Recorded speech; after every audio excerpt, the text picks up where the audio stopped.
Y dijo el Señor: Tú eres Pedro, y sobre esta piedra edificaré mi iglesia.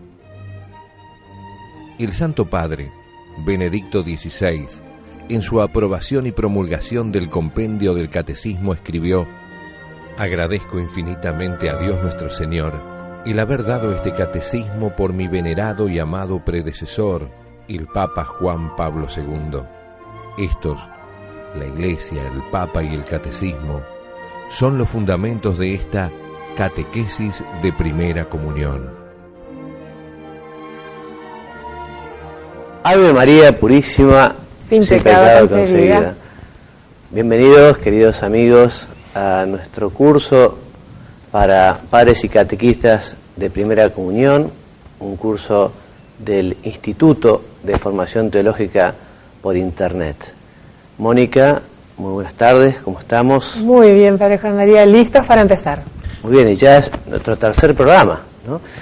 Quienes nos han visto anteriormente saben que en este curso desarrollamos varios temas, ¿no? Porque en un primer momento hablamos de la Sagrada Escritura, de la historia sagrada para chicos, luego comentamos qué es lo que nos enseña el compendio del Papa Benedicto XVI, para intercalar después unos consejos de una madre y catequista, que es Mónica, y luego hablamos de la misa. Queremos que esta catequesis sea mistagógica y por eso queremos hablar de la misa en todos nuestros programas, y aprovechamos los lineamientos de la Instrucción General para el Misal Romano. Y después finalizamos con alguna oración o alguna devoción para que los padres vayan enseñándole a los chicos. Bueno, y comenzamos con la historia sagrada y hoy vamos a hablar del pecado original. Te pediría, Mónica, por favor, si puedes comenzar. Vale. Como Adán andaba medio solitario, Dios resolvió darle una compañera. Hizo que Adán se durmiera profundamente, le sacó una costilla del costillar, la recubrió con carne del mismo Adán y así creó a Eva, la primera mujer. Adán era muy buen mozo y Eva muy bonita. Dios nos colocó en el paraíso terrenal o Edén, un lugar delicioso, donde no hacía frío ni calor, con los árboles siempre verdes, flores por todos lados y arroyitos de agua clara. Adán y Eva recibieron de Dios el encargo de cultivar el paraíso terrenal, cosa que hacían con gusto, porque el trabajo no les cansaba. Había allí un gran árbol que daba frutas medio parecidas a las manzanas, que se llamaba árbol del bien y del mal. Lo único que Dios les prohibió a Adán y Eva fue que comieran las frutas de ese árbol. Una tarde, Eva estaba paseando y se topó con semejante víbora enroscada a un tronco. Era el demonio en forma de víbora. Buenas tardes, Eva, dijo la víbora. Buenas, dijo Eva, sin recordar que los animales no hablan. ¿Por qué no comes las frutas del árbol del bien y del mal?, preguntó la víbora. Porque Dios nos lo ha prohibido y anunció que moriremos si la comemos, contestó Eva, maliciando ya que esa víbora era el mismo diablo. Macanas, mintió la víbora. Eso dice Dios para que no las coman, pues si las comen serán como Él. Eva, tentada de orgullo, comió las frutas del árbol del bien y del mal. La víbora se hizo humo. Al rato llegó Adán y Eva lo convidó para que comiera también las frutas del árbol del bien y del mal. Adán se resistió y le recordó que tenían prohibido comer esa fruta. Pero Eva insistió, repitiendo lo que le había dicho el diablo. Adán aflojó y comió la fruta. Por orgullo, ya que quisieron ser como Dios, los primeros padres desobedecieron a su Creador y cometieron el primer pecado que se llamó pecado original. Es el pecado que transmitieron a sus descendientes y que solo se borra con el bautismo. Como consecuencia del pecado original, Adán y Eva perdieron los dones magníficos que Dios les había dado. Dejaron de ser inmortales, sufrirían el dolor y las enfermedades, envejecerían, tuvieron que estudiar para aprender y el trabajo les empezó a producir fatiga. Pero lo peor de todo es que dejaron de ser amigos de Dios y las puertas del cielo se cerraron para ellos. Enterado Dios de que Adán y Eva lo habían desobedecido, les ordenó abandonar el paraíso terrenal. Arrepentidos de su pecado, Adán y Eva le pidieron perdón a Dios, llorando. Dios, compadecido de ellos, les prometió que enviaría un Redentor a la tierra y que ese Redentor pagaría la inmensa deuda contraída por los hombres y les volvería a abrir las puertas del cielo. Tristísimos, pero con la luz de esperanza ante el anuncio del Redentor, Adán y Eva se alejaron del paraíso terrenal. Frente a la entrada quedó un ángel de centinela armado con un sable de fuego. Y el objetivo de esta lección es destacar que todos los males derivan del pecado y que el pecado es el peor de ellos. En efecto, y hoy vamos a hablar de este tema con motivo del pecado de Adán y Eva, y también porque vamos a analizar lo que nos dice el compendio del Catecismo de la Iglesia Católica. Veíamos, o se nos sugería destacar que todos los males derivan del pecado y que el pecado es el peor de los males. Es una gran verdad, porque el pecado tiene sus consecuencias terribles para el cuerpo, terribles para el alma y a veces también para el cuerpo. Consecuencias aquí en la tierra y también consecuencias para la vida eterna. San Juan María Vianney, el cura de Ars, en uno de sus sermones, dice que un alma en pecado mortal, en pecado grave, hace una comparación muy fuerte, ¿no?, como para mostrar lo grave que es el pecado. Dice que se parece al cadáver corrompido de una bestia después de haber sido arrastrada durante 8 días bajo los rigores del sol. O sea, algo hediondo, algo horrible, algo tremendo. Nosotros no tenemos la capacidad de percibir con nuestros sentidos externos o nuestros sentidos internos lo que es el pecado. Pero podemos ver las consecuencias del pecado, por ejemplo, la muerte de Jesucristo en la cruz. Pero vamos a ver qué nos dice el compendio del Catecismo de la Iglesia Católica en sus números 75 a 78 y después del 391 al 400. Entonces nos cuenta el Catecismo que el hombre tentado por el diablo desobedeció y quiso ser como Dios. El pecado de Adán y Eva fue un pecado de orgullo, un pecado de soberbia.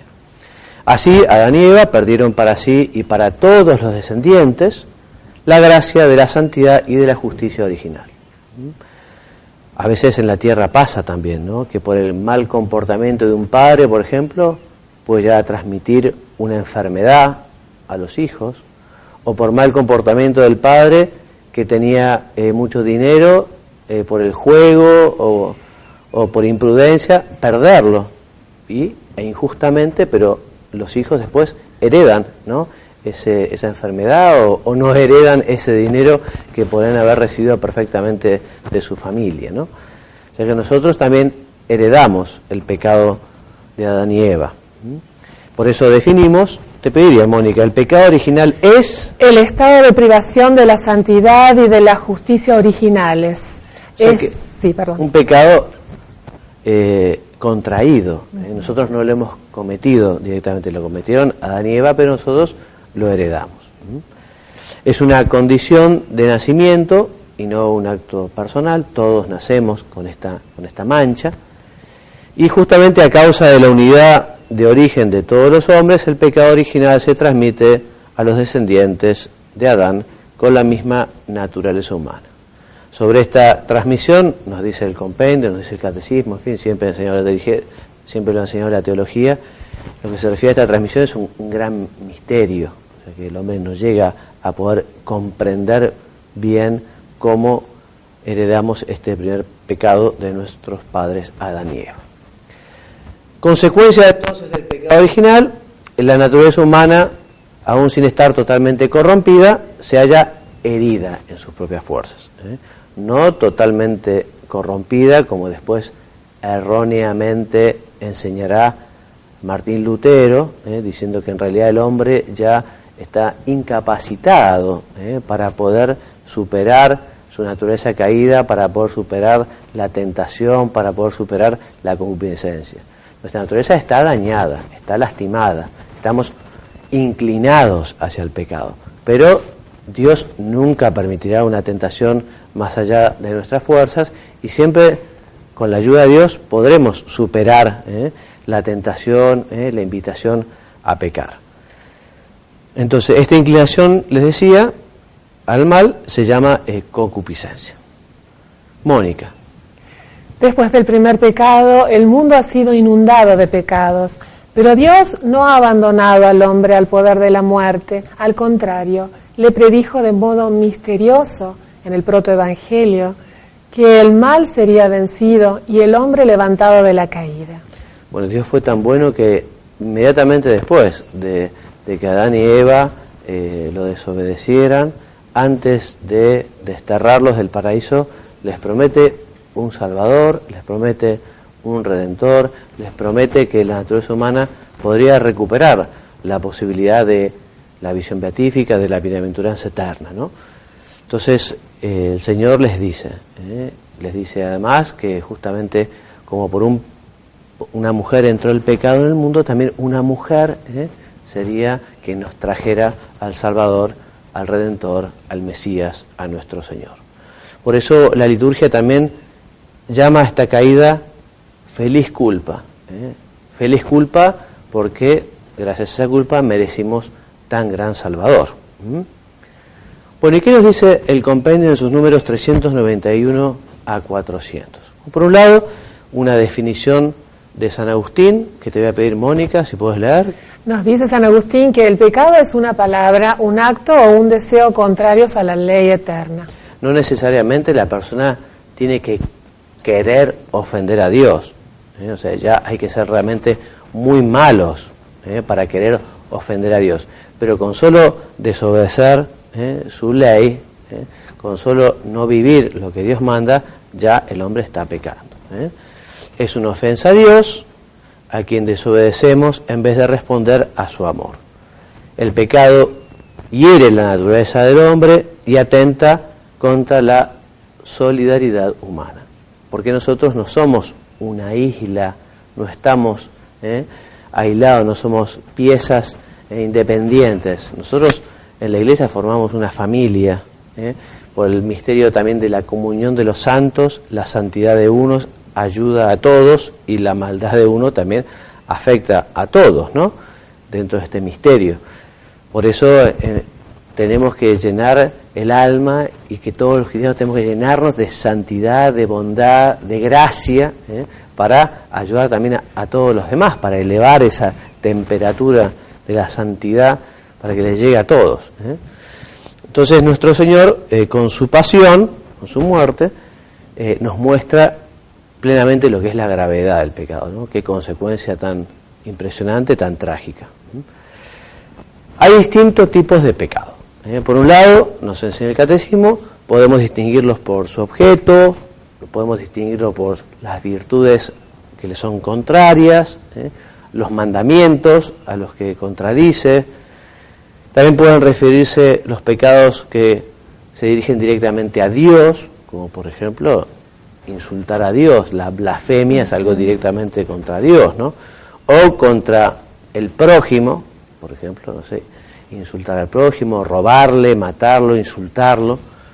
O pecados contra nosotros mismos también, ¿no? Quien se hace daño, adrede, el suicidio. Bueno. También podemos hablar del pecado y decir que es diverso según la gravedad, ¿no? Los pecados graves, los pecados que nos separan de Dios, los pecados que rompen la amistad con Dios se llaman pecados mortales, y los pecados que son leves, los que no rompen la amistad con Dios, se llaman pecados veniales. Mónica, ¿cuándo se comete entonces un pecado mortal? Se comete un pecado mortal cuando se dan al mismo tiempo materia grave, plena advertencia y deliberado consentimiento. Exactamente. Este es un pecado que destruye la caridad, priva de la gracia santificante y sin arrepentimiento conduce a la muerte eterna. Muy bien, entonces para que haya pecado grave tiene que haber una materia que sea grave, Distinto es robarse un caramelo en un supermercado que robarse un banco, ¿no? Es distinto una mentirita a que una persona vaya preso durante 20 años. O sea, la materia tiene que ser grave. O sea que hay mandamientos que permiten una materia leve o una materia grave. Además de materia grave tiene que haber plena advertencia. O sea, uno tiene que saberlo eso, tiene que conocer. Si tiene duda tendrá que salir de la duda, ¿no? O sea, no vale decir, no, yo esto no lo sabía. Sí, pero tu conciencia ya te dictaba que, no sé, ofrecer una coima, por ejemplo, para ser favorecido uno, y que los demás sean dejados injustamente de lado. No. Entonces, tiene que haber advertencia y tiene que haber consentimiento. O sea, uno tiene que quererlo, tiene que ser libre, ¿no? Si uno está dormido o sonámbulo, no es plenamente consciente, ¿no? Entonces, entre las consecuencias hemos dicho, ¿no? Nos priva de la gracia santificante, rompe ese nexo con Dios, ¿no? Y si uno no se arrepiente, puede merecer las penas del infierno. El pecado venial, Mónica. Se diferencia esencialmente del pecado mortal. Se comete cuando la materia es leve o, siendo grave la materia, no se da plena advertencia o perfecto consentimiento. Este pecado no rompe la alianza con Dios. Sin embargo, debilita la caridad, lleva a un afecto desordenado a los bienes creados. Y sobre todo prepara el terreno para que después uno caiga en el pecado grave, ¿no? Entonces, este pecado impide el progreso del alma, impide el progreso en el ejercicio de las virtudes y en la práctica del bien. Su repetición genera el vicio, entendiendo como vicio lo contrario a las virtudes, o sea, hábitos perversos que oscurecen la conciencia e inclinan al mal. Los vicios pueden referirse, por ejemplo, a los 7 pecados capitales, ¿no? La soberbia, la avaricia, la lujuria, la ira, la gula, la envidia, la pereza. Y están quienes cooperan o llevan a otros a pecar. Eso es lo que se llama habitualmente como escándalo, ¿no? Llevar a otro a pecar, por el mal ejemplo, por la incitación. Y se llaman, quizás ustedes lo habrán leído alguna vez, estructuras de pecado, a situaciones sociales o instituciones contrarias a la ley divina, que son expresión y efecto de los pecados personales. O sea, cuando hay un conjunto de pecados personales, porque los que pecan son las personas, no las instituciones, pero puede llevar ese ambiente a que otras personas también cometan el pecado y desobedezcan a Dios. Y bueno, vamos a pasar al capítulo siguiente de nuestra lección de hoy, que son los consejos de la madre y catequista, que es Mónica. Adelante. ¿Qué tal? Lo que tenía ganas de traer para hoy eran 2 extractos de palabras de Papa Pablo VI y también de y de Juan Pablo II. Pero vamos a empezar por por Evangelii Nuntiandi de Pablo VI. Él nos dice, ¿a quién está dirigido el mensaje del Evangelio? El mensaje del Evangelio está destinado a todos los hombres, tanto a los que no creen, a los que creen en Dios pero no en Jesús, a los cristianos no católicos y a los católicos no practicantes, como a los que viven su fe. En este último caso se trata de profundizar, consolidar, alimentar, hacer cada vez más madura la fe de aquellos que se llaman ya fieles o creyentes, a fin de que lo sean cada vez más. Esto nos dice el Papa Pablo VI en su exhortación apostólica de Evangelii Nuntiandi. Y miren lo que nos dice, lo que nos dejó escrito Juan Pablo II en su exhortación apostólica Catequesis Tradende. Dice, el fin definitivo de la catequesis es poner a cada uno no solo en contacto, sino en comunión, en intimidad con Jesucristo. El cristiano se pone así a seguir a Cristo y en la iglesia aprende siempre mejor a pensar como Él, a juzgar como Él, a actuar de acuerdo a sus mandamientos, a esperar como Él nos invita a hacerlo. O sea que ya no estamos hablando solo de aprender a amar a Jesús, sino de imitarlo, de llevar a imitarlo a los papis como evangelizadores primeros para que los beneficiados primeros sean los chicos, que es lo que decíamos semanas anteriores. Entonces, esas 2 primeras plaquitas explican esta tercera, que en relación con la catequesis, ¿qué es la catequesis? Entonces, su metodología es sistemática y ordenada, progresiva, y desarrolla los contenidos fundamentales de la fe. He ahí que es necesario y fundamental respetar el orden de los temas y respetar la frecuencia de las reuniones. Muy bien, Mónica, muchas gracias. Y a continuación vamos a continuar con la misa. Estamos hablando de Santa Misa, de la renovación incruenta del sacrificio de la cruz, ¿no? Nosotros nos retrotraemos en la historia 2000 años y estamos presentes cuando Jesús entrega su alma al Padre, ¿no? Ahora vamos a hablar y vamos a explicar cómo las oraciones, aclamaciones y respuestas al sacerdote, o sea, lo que dice el pueblo fiel, ¿no? Lo que responde o lo que reza, siempre manifiesta y favorece la participación activa de los fieles, ¿no? Y son principalmente el acto penitencial, la profesión de fe, la oración universal u oración de los fieles y la oración del Señor o el Padre Nuestro. También los fieles dicen otras fórmulas. Algunas de ellas tienen por sí el mismo valor de un rito, por ejemplo, el rezo del himno del Gloria, que se reza desde los primeros siglos del cristianismo. También el salmo responsorial, el aleluya y el verso antes del Evangelio, el santo y la aclamación de la anamnesis. Quizá uno nunca escuchó, pero la anamnesis es cuando el sacerdote después de la consagración dice, este es el sacramento de nuestra fe, ¿no? Y el pueblo fiel responde que reconoce ese misterio, que dice textualmente, este es el misterio de nuestra fe, anunciamos tu muerte, proclamamos tu resurrección, ven Señor Jesús, ¿no? Bueno, y también el canto de despedida o el canto después de la comunión. Otras fórmulas, como el canto de entrada, el ofertorio, de la fracción del pan, o sea, el Cordero de Dios, y de la comunión, acompañan a un ritmo. Modo de leer los textos, esto es evidente, ¿no? O sea que en los textos, que se han de proclamar en voz alta y clara, la voz ha de adaptarse al texto, según se trate de una lectura, de una oración, de una admonición, de una aclamación o de un canto, La voz tiene que acompañar lo que lee, lógicamente. ¿Y qué nos dice la instrucción sobre el canto, Mónica? El canto es una señal de júbilo del corazón, de ahí que San Agustín diga, cantar es propio del que ama, y también el antiguo proverbio, el que canta bien ora 2 veces. Muy bien, ¿y qué más? En la celebración de la misa debe darse gran importancia al canto. Se debe procurar que no falte el canto de los ministros y del pueblo en las celebraciones que tienen lugar los domingos y fiestas de precepto.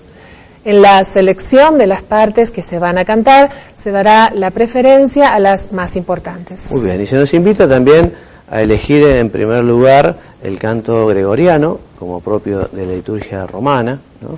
Y los demás géneros de música sacra, y en particular la polifonía, de ninguna manera han de excluirse con tal que respondan al espíritu de la acción litúrgica y fomenten la participación de todos los fieles, ¿no? Como cada día es más frecuente el encuentro de fieles de diversas naciones, nos dicen también, conviene que esos mismos fieles sepan cantar juntos en latín, ¿no? Con la melodía sencilla, al menos algunas partes del ordinario de la misa, especialmente el símbolo de fe, el credo, o la oración del Señor, el Padre Nuestro, que es precioso y que no es difícil de aprender, ¿no? Puede llegar a ser realmente todo un desafío, ¿no? Enseñar a los chicos a cantar, ¿no? Y a cantar en latín puede ser impresionante, ¿no? Pero no es tan difícil. Hoy con los medios que se tienen, ¿no? de audio se puede aprender. Bueno, ¿y qué les dejamos también de tarea a los padres y catequistas? Bueno, que les enseñen a los chicos las oraciones a los ángeles custodios o al ángel de la guarda, ¿no? Y que aprendan efectivamente a tenerles veneración. Ya hablaremos más adelante del ángel custodio, pero qué importante que es que los chicos tengan mucha cercanía con su ángel de la guarda, con su ángel custodio. Pues hemos llegado al fin de nuestro programa, les agradecemos su presencia, esperemos que realmente les sea de utilidad lo que están escuchando. Después todo esto evidentemente puede ser fruto de pensarlo, de meditarlo y después de adecuarlo a los chicos para que ellos lo puedan entender, ¿no? Me pidieron la semana pasada a ver si me podía despedir con una bendición, así que les voy a dar una bendición final de despedida. por la intercesión de la Santísima Virgen, que quienes tengan la tarea particular, importantísima, de educar a sus hijos y prepararlos para recibir el Santísimo Sacramento de Eucaristía, se dejen iluminar por el Espíritu Santo y que la Santísima Virgen también los acompañe en esta labor importantísima, en nombre del Padre, del Hijo y del Espíritu Santo. Amén. Hasta la semana que viene, si Dios quiere. Y dijo el Señor: Tú eres Pedro, y sobre esta piedra edificaré mi iglesia. El Santo Padre, Benedicto XVI, en su aprobación y promulgación del compendio del Catecismo escribió: Agradezco infinitamente a Dios nuestro Señor el haber dado este catecismo por mi venerado y amado predecesor, el Papa Juan Pablo II. Estos, la Iglesia, el Papa y el Catecismo, son los fundamentos de esta catequesis de primera comunión.